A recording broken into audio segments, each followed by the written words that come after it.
हम दोस्तों आईसीसी ने अब ऑफिशियली अनाउंस कर दिया है कि आईसीसी टी20 वर्ल्ड कप विमेन टी20 वर्ल्ड कप जो बांग्लादेश में होना था वहाँ पे नहीं हो रहा और किसी और वेन्यू को दे दिया गया है। इससे पहले भारत को ऑफर की थी, जो जय शाह साहब ने, जो सरबराह हैं बीसीसीआई के, उन्होंने कहा था कि वो नहीं करा सकते हैं और उसके बाद श्रीलंका, जिम्बाब्वे वगैरह ने ऑफर की, मगर अब आईसीसी ने एक और होस्ट को, एक और नेशन को दे दिया है, जबकि होस्टिंग राइट जो हैं वो बांग्लादेश के पास ही रहेंगे। मगर आईसीसी ने जो वजह बताई, उन्होंने बोला कि बहुत से पार्टिसिपेटिंग कंट्रीज हैं जिनकी गवर्नमेंट एडवाइजरी ये है कि वो बांग्लादेश का सफ़र ना करें, इस वास्ते ये मूव किया गया है बांग्लादेश से। ये बड़ी ख़ास बात है कि बहुत से पार्टिसिपेटिंग कंट्री ऐसी हैं जिनकी गवर्नमेंट ने एडवाइजरी दी है कि वो वहाँ पे ना करें।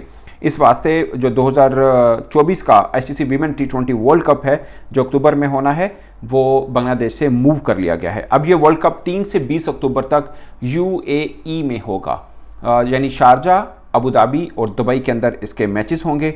और इसके ऊपर एक नोट, एक कोट दिया गया है आईसीसी चीफ एग्जीक्यूटिव का, वो बहुत खास है। उन्होंने लिखा है, it's a shame not to be hosting the women's T20 World Cup in Bangladesh.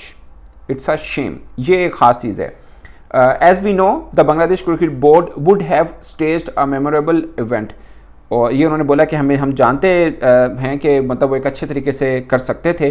और बाद में उन्होंने बोला कि I would like to thank the team at the BCB, यानी बांग्लादेश क्रिकेट बोर्ड की टीम को वो शुक्रिया अदा करते हैं for exploring all the avenues to try and enable the event to be hosted in Bangladesh. कि उन्होंने पूरी कोशिश की, but travel advisories from the governments of a number of participating teams meant that wasn't feasible. उन्होंने बोला कि उन्होंने advisory के मुताबिक था कि ये नहीं हो पाएगा, शायद पॉसिबल नहीं है, यानी गवर्नमेंट ने अपनी टीमों को रोक लिया।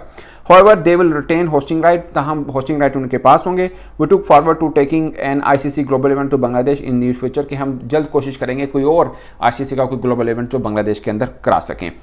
I would also like to thank to Emirates Cricket Board for stepping in to host on behalf of BCB, कि यूएई बोर्ड आया सामने और उन्होंने बोला कि हम करा सकते हैं, इसके लिए आईसीसी ने उनका शुक्रिया अदा बोला। इसके अलावा Sri Lanka and Zimbabwe for their generous offer of sport, के इन्होंने भी ऑफ़र किया था, उनका भी शुक्रिया। और उन्होंने बोला कि हम 2026 में कोशिश करेंगे कि इन जगहों के ऊपर भी कोई ना कोई इवेंट कराएं, यानी श्रीलंका, जिम्बाब्वे और बांग्लादेश की जो बात हो रही है।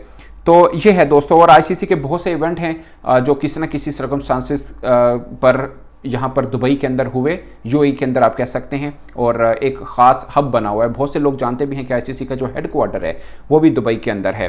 तो ये एक ख़ास रहा है कि जहाँ पे भी कोई मुश्किल होता है तो यूएई जो है वो सबसे पहले सामने आ जाता है कि हम तैयार हैं इवेंट कराने के लिए। और यहाँ पे 3 जो वेन्यूज़ हैं बड़े शानदार वेन्यूज़ हैं, कोई भी टीम है यहाँ पर आना भी पसंद करती है। अगरचे वैसे आज के दिनों में काफ़ी गर्मी है, मगर अक्टूबर के अंदर जो इवेंट होना है उसके लिए मौसम भी यहाँ पे ज़बरदस्त होता है, शानदार होता है। और सबसे खास बात ये होती है कि यहाँ पे बहुत सी कम्युनिटी रहती हैं, लाइक इंडियन, पाकिस्तानी, बांग्लादेश, श्रीलंकन, जो अपनी टीम को सपोर्ट करने भी यहाँ पर आते हैं। और बहुत से गोरे भी यहाँ पे टूरिस्ट आते रहते हैं। तो कुल मिला के ये एक अच्छा वेन्यू बन जाता है इस तरह से। तो अब विमेन जो T20 वर्ल्ड कप है वो यहाँ पे हो रहा है, और ये शायद बहुत से लोगों के लिए एक एग्जांपल भी हो जो चैंपियंस ट्रॉफी के ऊपर बात करें कि शायद चैंपियंस ट्रॉफी जो है वो उसके भी कुछ मैचेस पाकिस्तान में हो और बाकी यूएई में करा ली जाएँ। ये बात मैं इसलिए छेड़ रहा हूँ कि हमारे हमसाया देश भारत का जो मीडिया है वो बहुत शोर मचा रहा है कि पाकिस्तान अपनी टीम को नहीं भेजना चाहिए। वो खबर के ऊपर नहीं आ रहा कि भेज रहे हैं या नहीं भेज रहे, वो कंपेन ये कर रहे हैं कि पाकिस्तान नहीं भेजना चाहिए, क्योंकि हमारी गवर्नमेंट भी ऐसी ही एडवाइजरी जारी करे कि हमारे खिलाड़ी को खुदा न खास्ता कोई खतरा हो सकता है पाकिस्तान में, इसलिए हम अपने खिलाड़ी को पाकिस्तान नहीं भेज रहे हैं।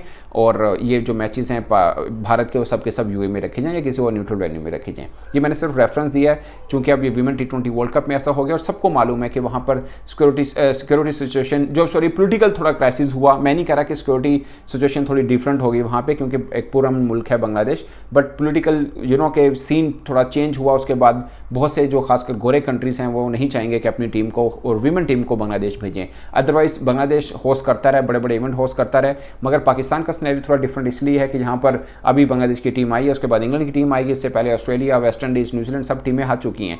तो वो तमाम टीमें जो चैंपियंस ट्रॉफी में पाकिस्तान खेलने आएंगी वो किसी न किसी तरह पहले भी पाकिस्तान आ चुकी हैं। और सबसे खास बात कि चैंपियंस ट्रॉफी से ठीक 2-3 हफ्ते पहले पाकिस्तान ने एक ट्राई नेशन टूर्नामेंट को होस्ट करना है, जिसमें न्यूजीलैंड होगा, जिसके अंदर साउथ अफ्रीका होगा और पाकिस्तान खुद होगा। वो सीरीज़ होस्ट करनी है। तो वो 2 बड़े कंट्री तो वैसे भी आ रहे हैं, इंग्लैंड जो है वो भी आ रहा है पाकिस्तान टेस्ट सीरीज़ खेलने के लिए। तो कुल मिला के बड़े नेशन तो वैसे ही पाकिस्तान में आ रहे हैं और पाकिस्तान में सिचुएशन बिल्कुल भी नहीं है। बाकी एक नेशन है वो है इंडिया, मीडिया, और उनका मीडिया की मैं बात करूंगा, उनकी गवर्नमेंट की तो जाहिर अभी तक कोई ऑफिशियल स्टेटमेंट नहीं आई, ना कि बीसीसीआई की भी ऑफिशियल स्टेटमेंट नहीं आई। वो भी सोच रहा है कि जो भारतीय सरकार कहेगी हम भी वो करेंगे। ऑफ कोर्स वो वही करेंगे जो भारतीय सरकार कहेगी, मगर भारतीय सरकार क्या कहेगी वो वक्त पर पता चलेगा। और मैं ज़्यादा तौर पर ये कहता हूँ कि पाकिस्तान और भारत के मामला ऐसे होते हैं कि बिल्कुल निक ऑफ द टाइम पर ही पता चलता है, जब तक टीम पहुंच नहीं जाती तब तक आप समझे डाउटफुल मामला ही है।